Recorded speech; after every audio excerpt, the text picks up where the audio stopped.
don't know me, I am Susanna Gibson. I'm a nurse practitioner here in the Richmond area. I've worked in the greater Richmond area for the past 15 years or so. And I have two children. And you can probably hear them in the background being wild. I have a 7-year-old daughter and a 9-year-old son. Um, yep, there they go again. Um, I am running for the House of Delegates in the new 57th district in Western Henrico County. So this is a district that previously had been very heavily gerrymandered Republican. But with Virginia's recent redistricting, it moved 20 points Democratic, which is a huge jump. And it is pulled from three current delegates districts, two Democrats, one Republican. It's considered the Republican delegates old district. He has gotten redistricted out. It's an open seat, and it is a true 50-50 district with a 79 vote difference in the recent midterm elections. If you look at the precincts that make up this district, 79 votes. That's how important this and close this district is. So as a nurse practitioner, honestly, you guys can probably already assume why I'm running, but I've always been a very passionate reproductive rights, women's rights advocate going back to when I was a teenager. And when the Dobbs decision came out last summer, I decided I was going to do something about it. I am the daughter of a woman who worked for Jimmy and Rosalind Carter, and she worked on George McGovern's campaign and was chairman of the Charlottesville City School Board forever. So strong women in politics is in my blood and something I've grown up around. But as many of you know, because I do get a lot of questions, well, what have you been doing before?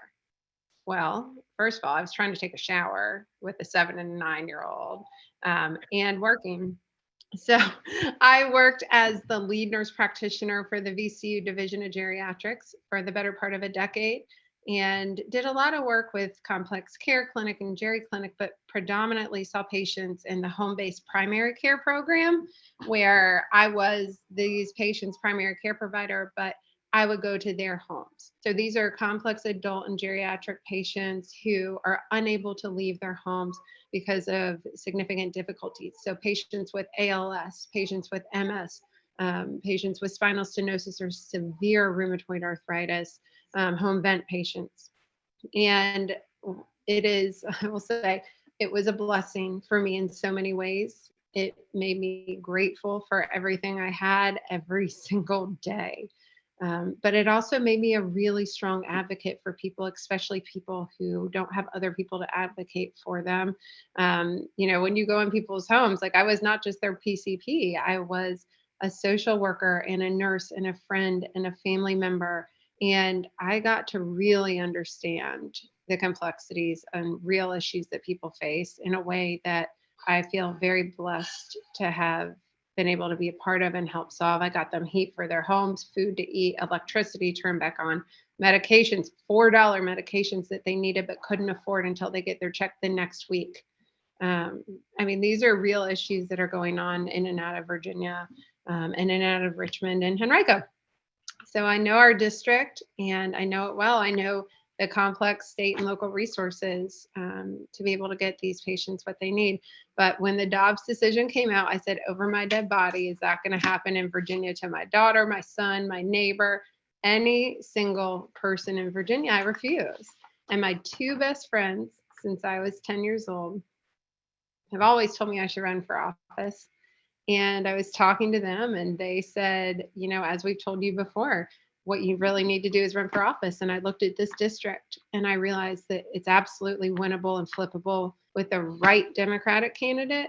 It is a tough district and it is going to need a ton of support from people all over the country. I try and call and gather support. I have supporters in Washington State and Oregon and California because people understand that Virginia really is at a tipping point and reproductive rights are under attack. And we need a healthcare provider who knows what they are talking about in detail in that Virginia General Assembly to push back and speak eloquently about these issues in a way that, I think that I am the best person to do and I am the right person to do it. But I need your help. I need everybody's help. It's tough. It is a 50-50 district, but again, I can win it. truly healthcare. I have healthcare policy experience. I was the lead on a CMS demonstration project called Independence at Home. I work with Virginia Medicaid and Virginia Premier Insurance as the clinical lead to essentially build from the ground up the Center for Advanced Health Management. And I understand how every single issue really does come back to health and healthcare. Environmental justice is also reproductive justice. They intersect, they're intertwined. Gun violence is a public health crisis. To keep our public education in our schools, like we need robust public health policy. Everything comes back to health, transportation, infrastructure, and I know those intimately. And I promise to make every single person on this call proud. I am aggressively going after protective reproductive rights loudly, proudly. It's my number one issue. It has been since before the midterms. Even when all of the men told me, don't make it your number one, it's a losing issue, I said, you're wrong. And you need to stop underestimating women. So I appreciate you guys. Thank you for letting And, me be here. and we appreciate you, Susanna.